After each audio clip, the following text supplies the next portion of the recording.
The plant is Salvia Divinorum. Salvia Divinorum, which some of you who are real mavens of this stuff know it. It's been in the books for 30 years. The problem was nobody knew how to get off. And so it was always carried in these lists as suspect hallucinogen. The thing is, any scientist confronted with a plant where somebody says it's a hallucinogen will test to see if it's an alkaloid. All hallucinogens, almost all, are alkaloids. So Salvia Divinorum, negative for alkaloids. Doesn't matter. It has a new, unknown compound in it, now known, Salvorin Alpha. And the interesting thing about Salvorin Alpha is we have in this country what's called a structural near relatives or cogener law, which says if a compound is a structural near relative, isomer, enantiomer, or stereoisomer of an illegal compound, then it too can be made illegal. Salvia Divinorum doesn't fit this description. That means that in order to make this stuff illegal, the government will have to present medical data showing there is something wrong with it. And at this stage, nobody on earth knows the real pharmacological parameters of this compound. So here's the deal. You can grow this plant in a window box, in your apartment, in your backyard. It looks like Joe Plant. There is nothing particularly distinguishing about this plant. And if you have 3 or 4 cuttings, in 6 or 7 months you will have more than you know what to do with.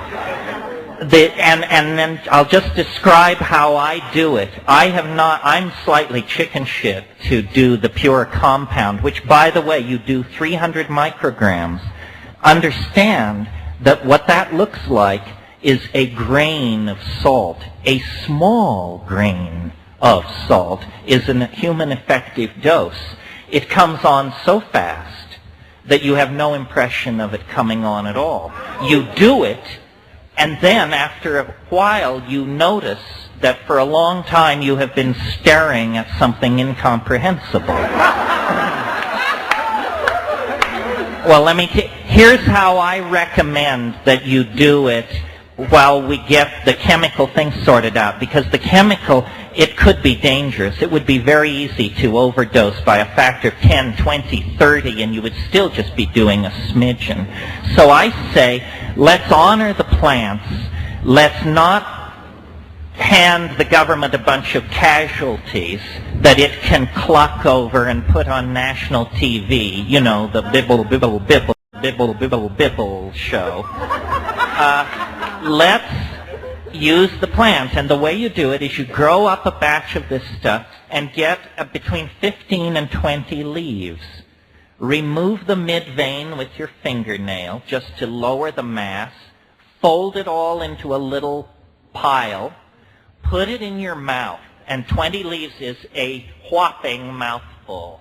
So basically, as much as you can get in your mouth. Put it in your mouth, lie down in silent darkness, and squeeze this stuff with your jaws.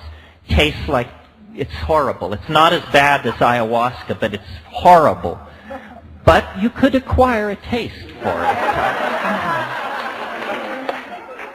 So lie down in darkness where you can see a digital watch. One of these red flashing jobs like a Kmart deal. And then let it, don't swallow it, but just squeeze it and masticate it.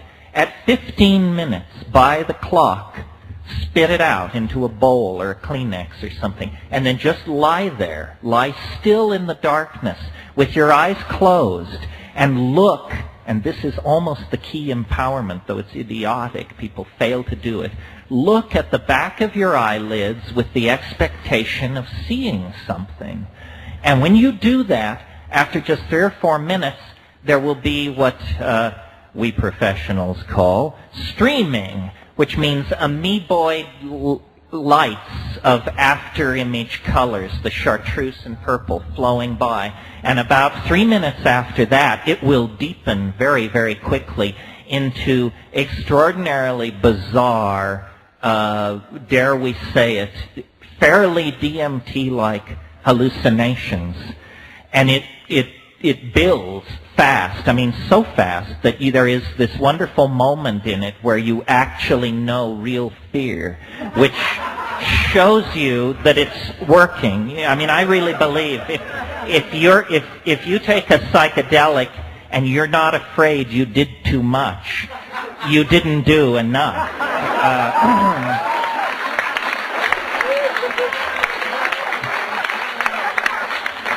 The experience then will unfold over about 45 minutes, and just lie there and look, and it is beautiful. It is beautiful. I mean, I'm a connoisseur of hallucination, and the beautiful, these deep indigo blues, these cerulean blues against blackness that are like neon, and these amorphous Yves Tanguay kind of shapes that are moving and transforming themselves. I mean, I was amazed. I couldn't believe it. I was saying, my God, this is legal. This is legal. And it's working. And it's working. And I am the hardest of the hard heads. I mean, I know people say, you know, here's Tagadis lucidum, this will get you off, here's this, smoke this, knick-a-nick, this, something. No, it doesn't. It's not like that. These things are rare. But this one works, and I commend it to your attention and your friend's attention and anyone with shamanic intent. As I say, it's perfectly legal to possess, advocate, the whole bit, yes. Salvia. It's in the genus Salvia. That's the mint family. Sacred to pagans for millennia. Salvia, S-A-L-V-I-A. And then Divinorum, D-I-V-I-N-O-R-U-M. The diviner's mint. Well, yes, let me say something about this that's very interesting. Pardon me? Well, that's what I was going to talk about. It's native from Mexico, so it has no common name in English. In Spanish, it has a very interesting common name. It's called Ojos de la Pastora. Now, the eyes of the shepherdess. What a strange name. Think about it for a moment. First of all, notice that in Christian iconography, there are no shepherdesses. Period. Not one. We got shepherds. You got your shepherds there, Christmas. Not shepherdess? No. So it's called Ojos de la Pastora. Well, then the anthropologist who studied this, Brett Blosser, to whom we all owe a great debt, hail Brett, naturally, these people are Tzotzil and Sotil. They're in the mountains of Oaxaca. And so he said to them, well, yes, Ojos de la Pastora, very interesting, but what do you call it in your language? What do you call it in Tzotzil? And they said, well, we have no name for it in our language. This is very, very interesting. And if any of you have any thoughts or want to work on this, it's inconceivable if these people had used this for centuries, that they would not have a local Tzotzil name for it. So he said, why don't you have a name for it? And they said, because our grandfathers were the first to use it. And this, we do not know what to make of it, because Salvia Divinorum is known only from this very indemnified locality in the Sierra Mazateca. Where did it come from? Has it always been there? But these Indians only discovered it 200 years ago? Did it come from somewhere else?